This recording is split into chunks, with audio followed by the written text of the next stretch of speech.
Hello दोस्तों, स्वागत है आपका हमारे चैनल हॉरर टेल्स में। तो चलिए शुरू करते हैं आज एक नई कहानी के साथ। तो कहानी शुरू होती है मेरे दोस्त से, जिसका नाम था मनोज। पढ़ाई पूरी होते ही उसकी तुरंत नौकरी लग गई थी और उसकी पोस्टिंग मेरे ही गांव में हुई थी। गांव से थोड़ी ही दूर पर एक बहुत बड़ा और पुराना घर था जो कि बहुत साल से बंद पड़ा था। मनोज ने किराए पर रहने के लिए वह घर ले लिया और आराम से अपनी नौकरी वहीं करने लगा। कुछ दिन तक सब कुछ ठीक चल रहा था, लेकिन एक रात जब वह सो रहा था तो उसे एक बहुत ही अजीब सी आवाज़ सुनाई दी, जो किसी जानवर की आवाज़ की तरह सुनाई दे रही थी।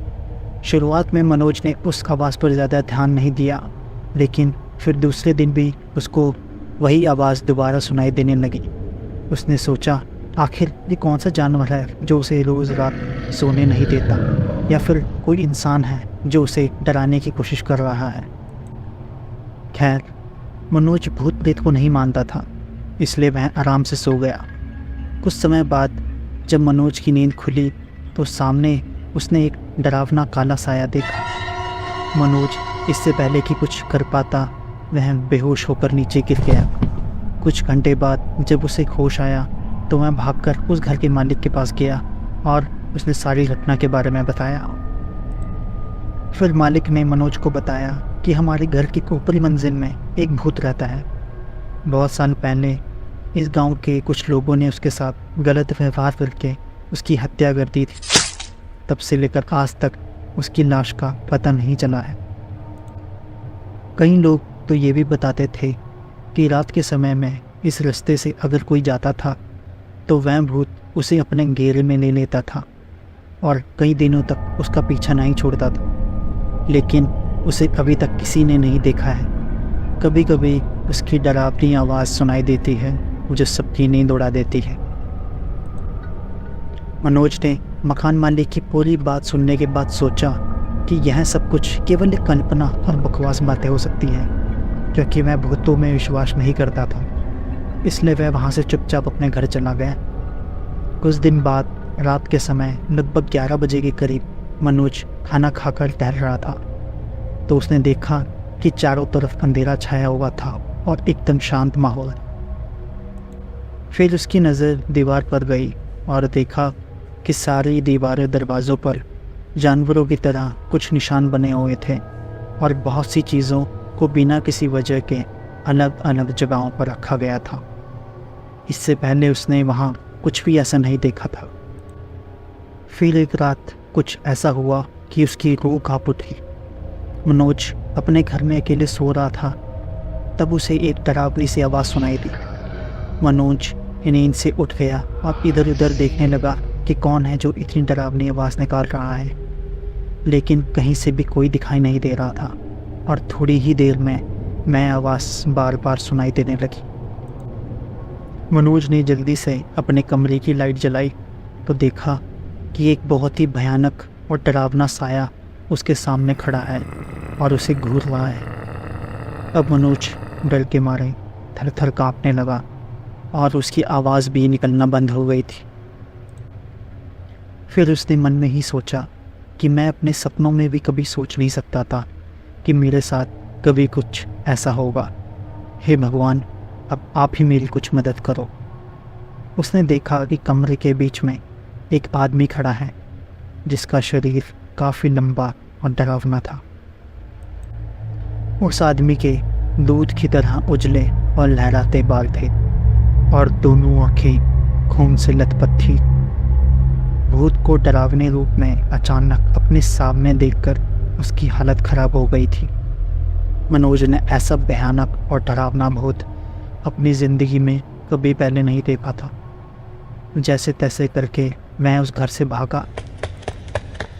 उस घर से निकलने के बाद उसे ऐसा लगने लगा कि वह सारी रात उस घर में अकेले नहीं था, उसके साथ शायद कोई भूत था।